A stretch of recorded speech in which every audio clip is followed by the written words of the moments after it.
Yo guys, welcome back to another video. Today we are watching a video, and to be honest, if you probably wondered why I ain't posted in like forever, it's because I just never really had the patience for it. I wanted to get a video out there, but I just really couldn't. Like, I just didn't have the patience for it. So either way, let's get into the video. Science. We all hate it. We all think it's useless. And that's me. I never had a actual, like, what's the word? Never really had any focus to it. I only liked space. Space, science, I was a nerd. Honestly, I am actually very good at space. I'm still good at it now, kind of.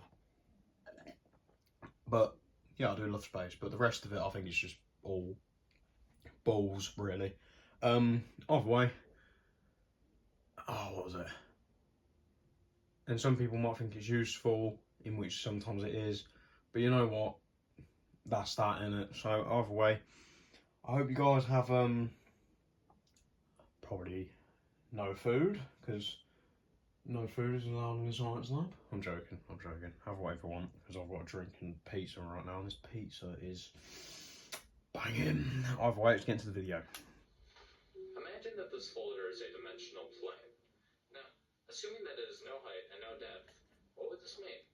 It would mean that it...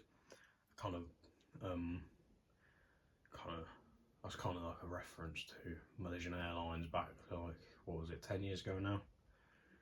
The plane's still missing. It's crazy. It's a one-dimensional world. So if, hypothetically, an organism was living inside of it, it would only be able to move in a linear path forward and backwards in a straight line. Now, if we go to the second dimension, we have two dimensions. We have width and we have length.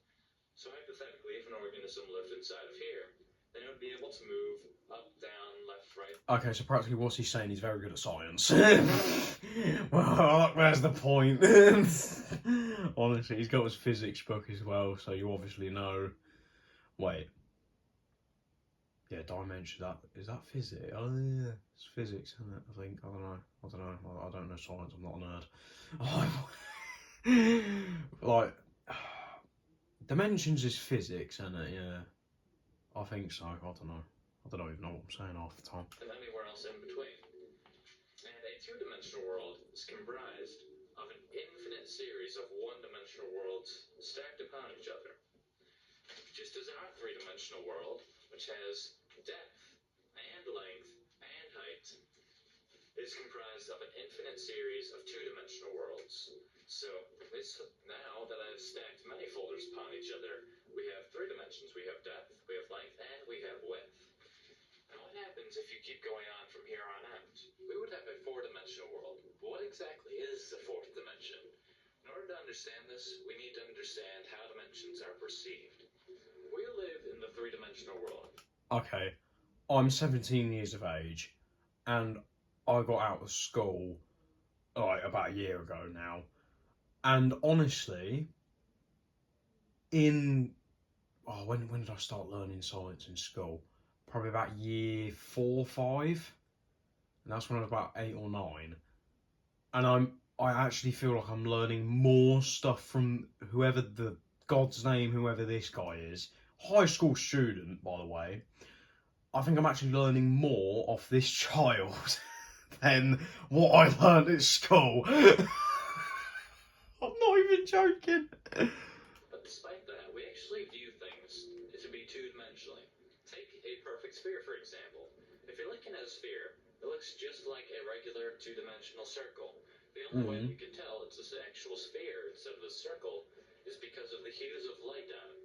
So just like in a two-dimensional world, if a organism in the two-dimensional world was looking upon a circle, the light would make it appear to be lighter at one end and darker in the middle. Also, if an object is moving closer and farther away from you, you don't actually perceive that it's getting closer and farther away. You see that it's getting smaller or larger, and then you assume that it's getting either farther away or closer. But let's say that an object was to grow in perfectly equilibrium so that it was growing at the same speed that it was shrinking as you move it farther away. Then you would not be able to tell, without any lights or if there were details on the object, that it's moving or growing at all. You may have assumed that since... So what you've just said if the lights were off, you wouldn't be able to see anything. Bruh. What? That's even confused me now. I mean, that's like saying I can see when I have my eyes to the wall. Like, what? So what have you said? He just said you can't, like, what's he said there? Practically you can't see in the dark. Obviously. Thank you, Captain Obvious. We perceive things to be in two dimensions, that a two-dimensional organism would see in one dimension. So, as we're watching this rubber band expand, as it moves Okay, now I think this bit's important, so... farther away from this little organism in the two-dimensional world, it does not actually perceive anything is happening to it, because it's growing at the same speed that it's moving farther away. But okay, so is he talking about how in the first dimension, when you go further and back, there's whatever particle is in front of you, it goes smaller or larger, and then in the second one, it goes higher or lower? What? Well, I'm so confused. Because what he's practically saying, he's practically just talking about life, really. He's just talking about simple life stuff. I don't think that's science, my friend. So we can actually see it from the three-dimensional world and perceive things to be in two dimensions. We can see things for how they actually are. The reason that the two-dimensional organism doesn't see things the way they really are is because the two-dimensional organism sees things in one dimension, just how we, three-dimensional creatures, see things in two dimensions. So in a way, we don't really see our world the way it truly is. A four-dimensional creature, however, seeing our three-dimensional world in three dimensions, would be able to see through things, would be able to see absolutely everything, just as we could see if there was several organisms spread along a 2D environment on your floor. You would be able to see inside houses, you would be able to see inside of people. So if a two-dimensional world, a flat surface, is just made of an infinite amount of lines, then the 3D world is just made out of an infinite amount of planes. So the 4D world, logically, is made out of an infinite amount of 3D objects, though they're not just put together like you would like building blocks. That's not how the 4D world is. That would just be 3D again.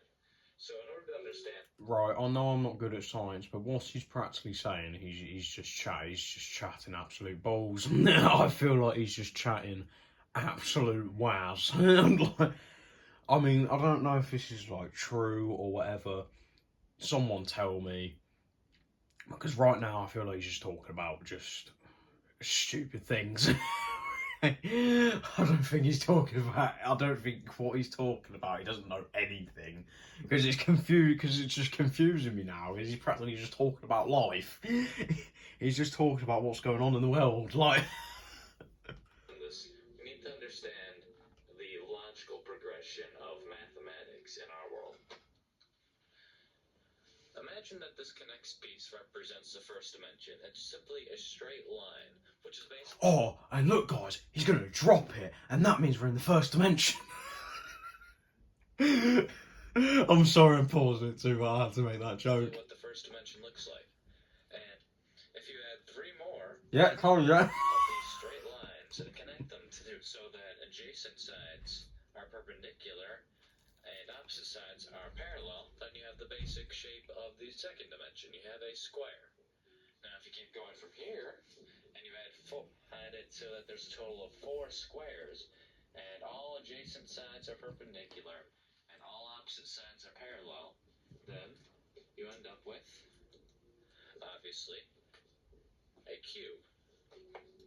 Congratulations, you created a cube. If you keep going from here, then you would have a four-dimensional basic shape, you would have what's called a tesseract. Now, I cannot Marvel. show you a tesseract, but you need to understand that. Right, so now he's talking about the Avengers. He's talking about the Avengers now. Jesus Christ, what's next? He's going to talk about like Batman or something. Be like, oh yeah, how his glider works is that he makes this material and then connects it with his wrists and then jumps and then flies. It's basically four cubes that are within each other that have all adjacent sides perpendicular and all opposite sides parallel. Yet there are four lines connecting to each vertex. So a tesseract would look somewhat like this picture. Now that's not exactly what it looks like because this is a two-dimensional depiction. And it's supposed to be blue. All the lines are straight. So I cannot show you what a tesseract actually looks like because we cannot perceive things in the third dimension. You cannot even imagine what a tesseract looks like. You cannot in your mind picture the fourth dimension or a fourth dimensional shape. And you can keep going on from the fourth dimension even. You can go to the fifth dimension, the sixth dimension, the 71st dimension. It doesn't matter. Theoretically, there are an infinite amount of spatial dimensions. A common misconception of the fourth dimension is that the fourth dimension is time. Now, while some argue that by going forward and backwards in time, if you move forward the same distance and backwards the same, then you would end up in the same place you started, just like in the fourth dimension. And while that may seem logical, if you think about it, it really doesn't make sense. If you imply that the fourth dimension is actually time, well, first of all, time is not spatial. There's a difference between space and time, quite obviously. And assuming that... Oh, I'm going to say this, right? When he said when you're like moving backwards and forwards and what did he said, if you move forward and backwards, you're going to be in the same place as you already were. Oh, God. I'm starting to think this kid actually is chatting bollocks. I don't think any of this is true. Because that's like saying, I'm on a treadmill, and I feel like I'm moving forward, but I'm not moving at all. And that's exactly what you're doing on a treadmill. You're on a treadmill, and it's like you're moving forward, but you're actually not moving at the same time. You're not moving the place that you're in, but you're moving your legs. So like you're walking just without moving, really. All dimensions are according to a pattern, then that doesn't really make sense either, because saying the fourth dimension is time, every dimension has time in it. So that would mean that the fourth dimension is special in some way, which doesn't really make any sense. Another reason this doesn't make sense is that we very, very, very slightly travel through time whenever we move due to the distance that light takes to get to our body. Now, if a group of astronauts were to get in a spaceship and they were to go very, very, very close to the speed of light, then they would around in this impossible, nearly the speed of light spaceship for a few months, and then afterwards they returned to Earth. They would find that Earth had actually progressed a few years. So Okay, that's true. I was literally about to say, it sent Buzz Lightyear. I watched that movie, by the way, and it was actually really good. I actually really enjoyed it. I did like spoilers if you didn't watch it. Skip on. I do like it how future Buzz was actually sort of the main villain. That was just awesome. I loved that. Honestly, it was amazing because he just couldn't get back. So yeah, he's talking about if you've watched Buzz Lightyear, you'd know. Not the original movie from like I think it was the 90s or 2000. I've watched that as well. That was really good. He's talking about the one that recently came out. I have watched the original one. The original one was really good. It was like he like had his best friend or something as like a little teammate, and then at the end of the film, I think he became Zurg, and he had to fight him or something. I can't remember exactly how it was. It was years ago when I watched it. Oh, good God, pardon me. It was years ago when I watched it. forward in time by moving that quickly. Yeah, he does have a point there. If you go as fast as the speed of light and you came back after doing that, it would actually you would actually go forward a couple of years. Everyone, like, it's literally, say someone goes the speed of light right now, right? Give it 4 years, we'll be all 4 years older, or a couple of years older. I don't know. I don't know the exact years, but we'll be years older. Trust me, it's true. That is really cool though, because practically the person who's in the speed of light hasn't aged at all, and if you come back to Earth, you'll see everyone's just aged. It's awesome. I love that. Honestly, I was in the Buzz Lightyear movie. I loved it. Another interesting concept I just spot on. is that many physicists and even mathematicians may say that the dimensions are very, very slightly curved. Because if you really think about it, nothing can be truly, absolutely infinite. So imagine that the first dimension, the line, is just very, very slightly curved, so that after a very long time, it will end up creating a circle. So, as suggested by many physicists, if you keep going in the same direction, then you will end up where you are, where you started after a very, very long amount of time, obviously. And the same thing would happen to the second dimension. If it's just a square, and then you extend it very, very slightly in a curve, then it will eventually make a sphere. And the same thing happens in our dimension, except it will form a very, very slightly curved third dimension, which will form a four-dimensional universe, basically. So what this kind of means is that our three-dimensional world is within a four-dimensional world, and the four-dimensional world is within a fifth-dimensional world, and so on. Now, I did say that nothing can be truly infinite, but if this is true, and a dimension is really within another dimension, within another dimension, within another dimension, then I'm implying that there's an infinite amount of dimensions, which is the only problem I really have with this theory. I'm not sure if it ever stops, or if infinity is really even possible. We don't know that. Thanks for watching my video, and I hope this gave you a better idea of what the fourth dimension is. No, it didn't. Feel like you were chatting absolute balls like the whole time. Either way, yeah, either way, I do like that little Buzz Lightyear thing there. If you want to watch that whole video, it's called well, to be honest, that video was posted 15 years ago, and about 11 years ago, no, about 4 years later, the dude posted his last video, and he was never seen again, and everyone's saying he's missing and all that, which is doubtly. Either way, yeah. So if you want to go watch that video, Fourth Dimension Explained by a high school student, if you want to go watch it, you can. There's loads of reaction videos about it, and if you're very good at science, what the hell? No. If you're very good at science,